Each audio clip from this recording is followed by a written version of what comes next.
Okay, now let's us do another exercise that's actually combine both of sequences, arithmetic and geometric. So we need to find, we have this sequence, and first we are assuming it's arithmetic sequence, and we need to find these terms. So first of all, we have T1, this is my T1, this is my T6.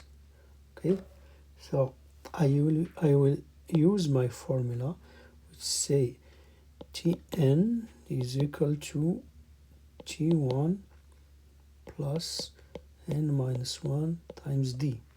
So I have my T6, which is 160.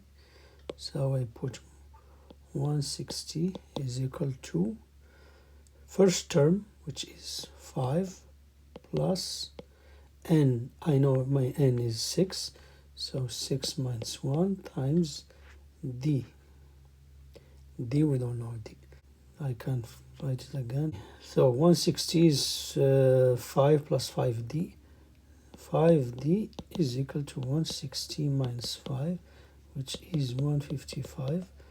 D is 155 divided by 5, which is 31. Now I have my D. I can start from the first term.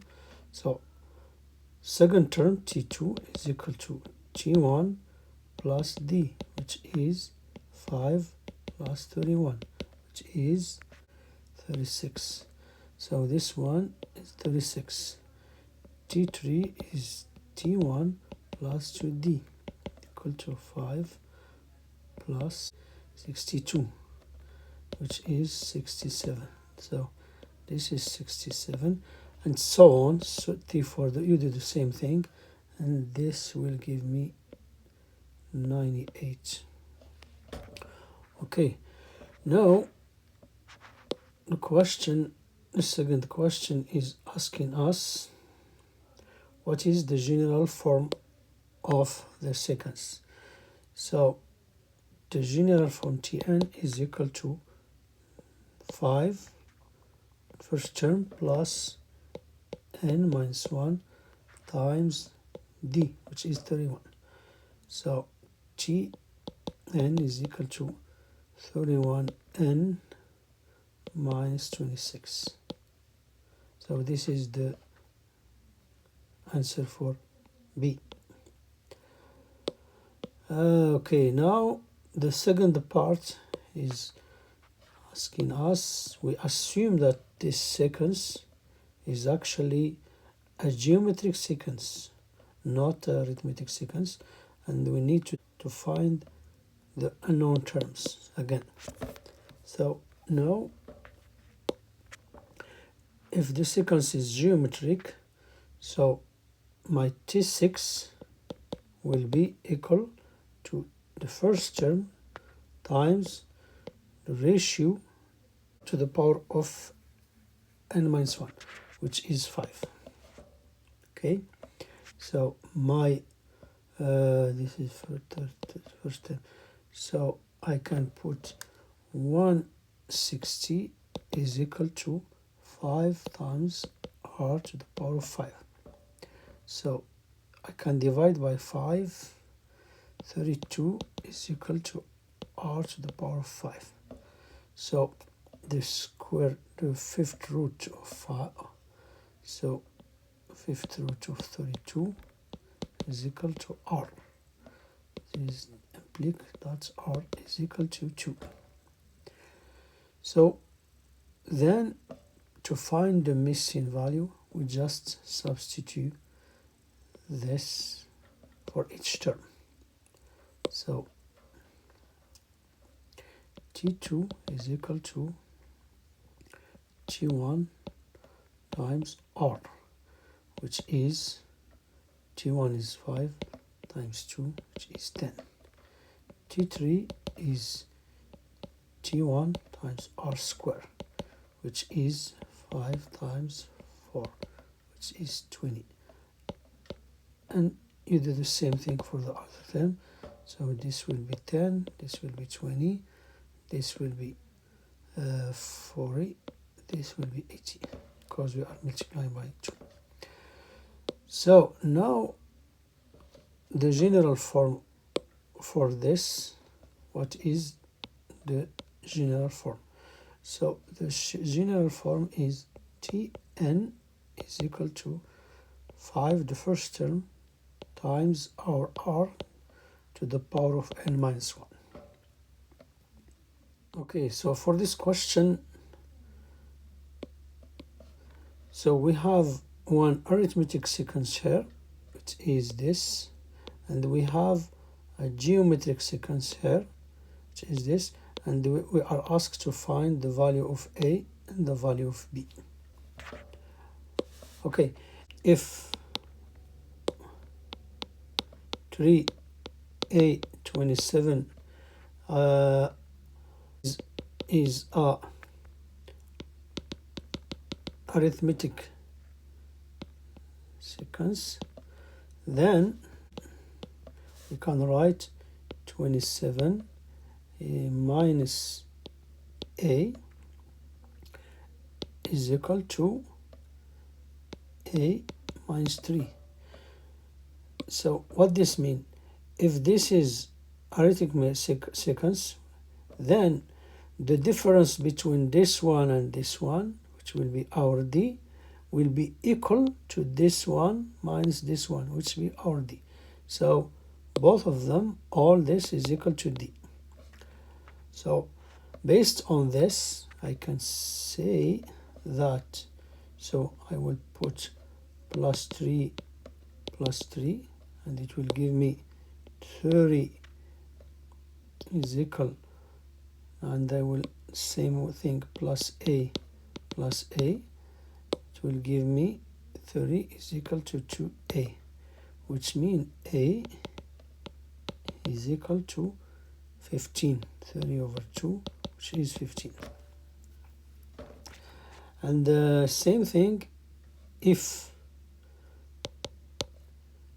3B27 is a geometric sequence, then same thing, instead of addition it will be the division.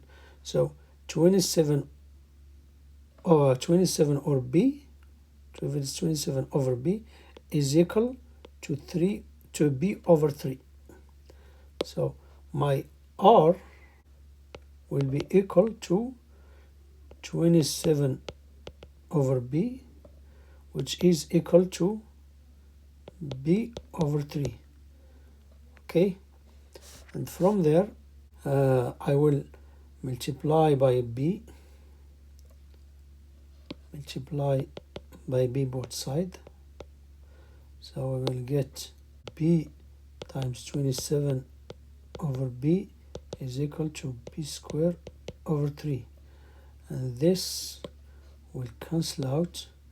So from there I can say that 27 is equal to B squared over 3.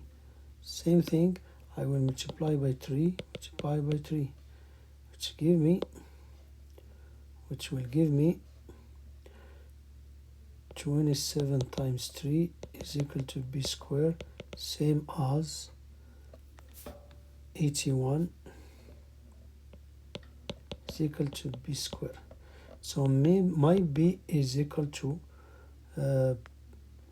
plus or minus square root of 81, which is 9, plus or minus 9. But because we are told that B is greater than 0, so we will keep just the positive value. So my B is equal to 9. For this question, we have one infinite geometric series, which is given by this. So we need to find the common ratio R.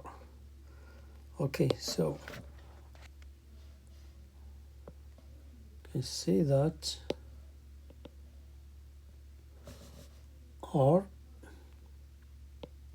is equal to this one divided by this one, which is two consecutive, the division between two consecutive elements, which is minus 2 over 5, which is 0 minus 0 0.4.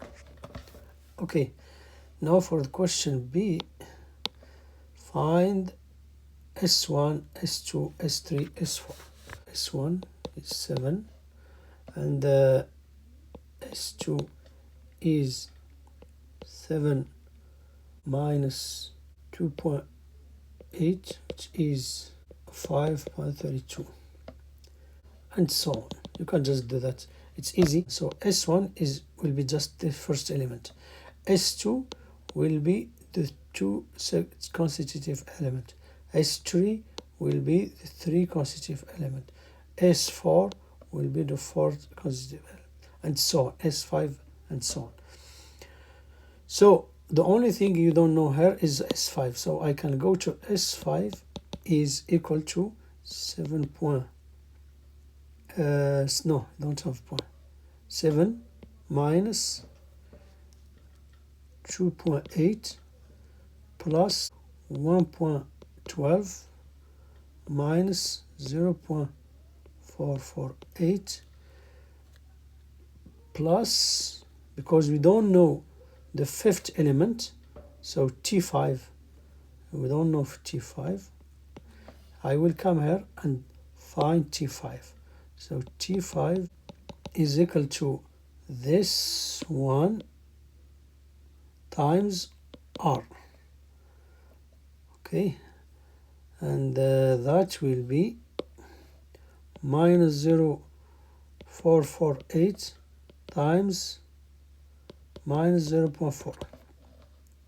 Okay, and this will give you a positive number, and you just substitute here and find how much is S4. So for C, the sum seems to approach, like we can see here, if we calculate this S5 is equal to 7 minus 2.8 plus 1.12 minus 0.448 times minus 0.4, it will give me 5.0512. And if you find S6, if you want to try it, you can try it, but you will find 5 something very, very close to 5, and S7 will be something like this, 5.0003 or something. But you can see that the particular value that sum is approaching is 5. So everything is approaching 5. Okay.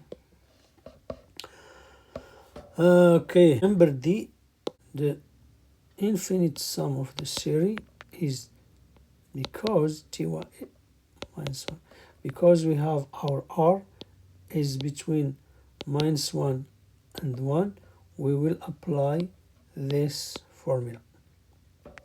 So my infinite sum will be 5, which is 7 over 1 minus 0.4, and if you substitute that, you will find 5. As you saw, I wrote 5 directly before even doing the addition, because I saw that my series is approaching 5.